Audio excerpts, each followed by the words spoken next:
O Libertador, capítulo 5. José e Maria dedicam Jesus. Cerca de 40 dias após o nascimento de Cristo, José e Maria o levaram a Jerusalém para apresentá-lo ao Senhor e para oferecer sacrifício. Como nosso substituto, Cristo devia cumprir a lei em cada ponto. Ele já havia sido circuncidado, como sinal de sua obediência à lei. Como oferta da parte da mãe, a lei requeria um cordeiro para a oferta queimada e uma pomba ou uma rolinha para a oferta pelo pecado.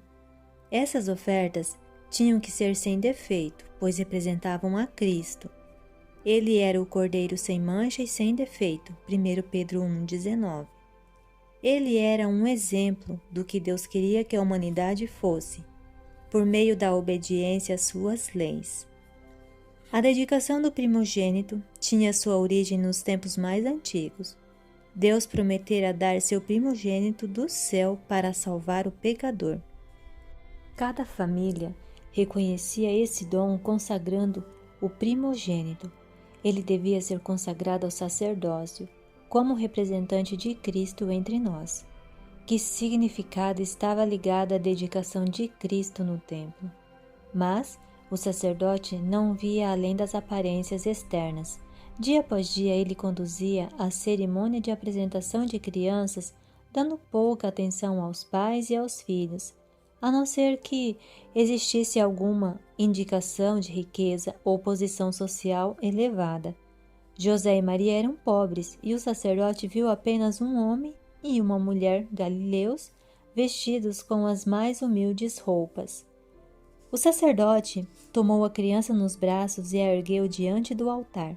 Depois de devolvê-la para a mãe, ele escreveu o nome, Jesus, na lista. Segurando o bebê nos braços, ele mal podia imaginar que estava registrando um nome da majestade do céu, o Rei da Glória, aquele que era a fundação do sistema judaico. Esse bebê era aquele que se apresentou a Moisés como Eu Sou. Foi ele que, na coluna de nuvem e de fogo, serviu de guia para Israel. Ele era o desejado de todas as nações, a raiz e a geração de Davi, a resplandecente estrela da manhã. Apocalipse 22:16. Aquele frágil bebê era a esperança da humanidade caída. Ele devia pagar o resgate pelos pecados de todo o mundo. Embora o sacerdote não visse nem sentisse nada anormal, aquela ocasião não passou sem que tivesse algum conhecimento de Cristo. Havia em Jerusalém um homem chamado Simeão, e o Espírito Santo estava sobre ele. Fora-lhe revelado pelo Espírito Santo que ele não morreria antes de ver o Cristo do Senhor. Lucas 2, 25 e 26. Simeão e Ana reconheceram Jesus. Quando entrou no templo, Simeão ficou impressionado ao ver que a criança que estava sendo apresentada ao Senhor era aquele que ele tanto desejava ver. Para o atônito sacerdote, Simeão parecia um homem elevado por um santo temor. Ele tomou a criança nos braços, enquanto uma alegria como nunca antes experimentada lhe invadia o ser.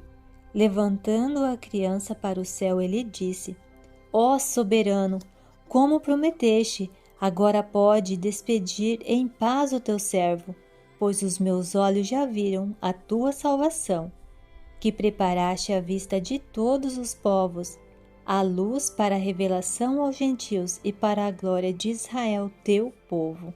Lucas 2, 29 a 32. Enquanto José e Maria ainda estavam por ali, ambos maravilhados com as palavras de Simeão, ele disse para Maria: Este menino está destinado a causar a queda e o soerguimento de muitos em Israel, e a ser um sinal de contradição, de modo que o pensamento de muitos corações será revelado. Quanto a você, uma espada atravessará a sua alma. Lucas 2, 34 e 35. Ana, uma profetisa, também veio e confirmou o testemunho de Simeão. Com um rosto resplandecente de glória, ela expressou sua sincera gratidão, porque lhe fora permitido ver o Cristo, o Senhor.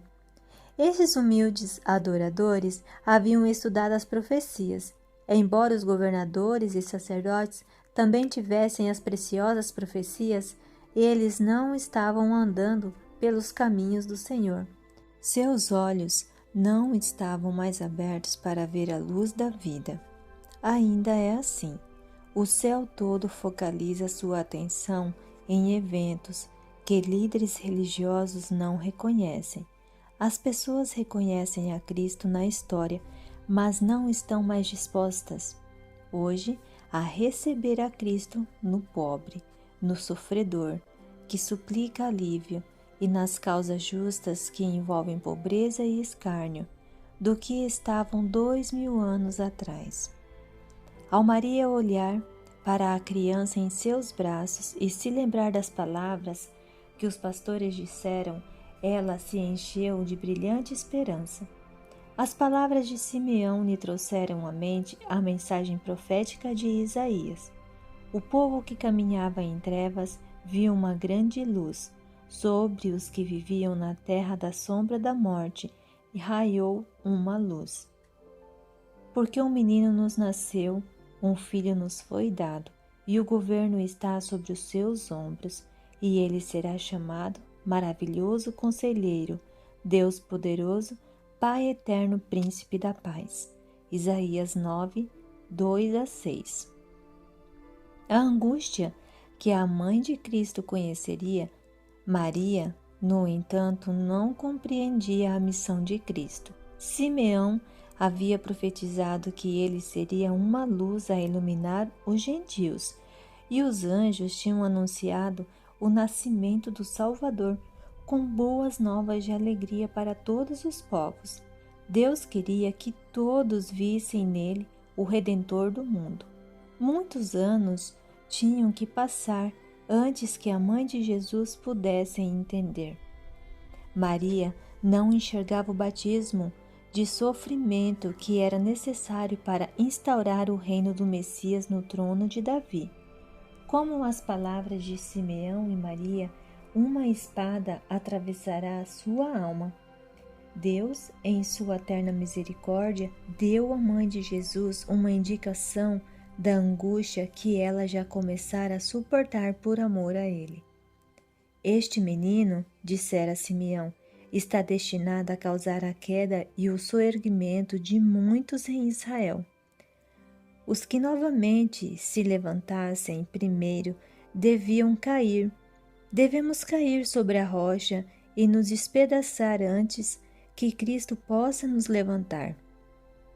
O eu precisa ser destronado. Os judeus não aceitavam a honra que vem por meio da humilhação. Essa é a razão pela qual eles não receberam seu Redentor, de modo que o pensamento de muitos corações será revelado. Os corações de todos, desde o Criador até o Príncipe das Trevas, são revelados com a luz da vida do Salvador. Satanás tinha representado a Deus como um egoísta, mas o dom de Cristo testifica que, embora o ódio que Deus tem pelo pecado seja tão forte como a morte, seu amor pelo pecador ainda é mais forte. Determinado a nos redimir, Deus não reterá nada que seja necessário para completar sua obra.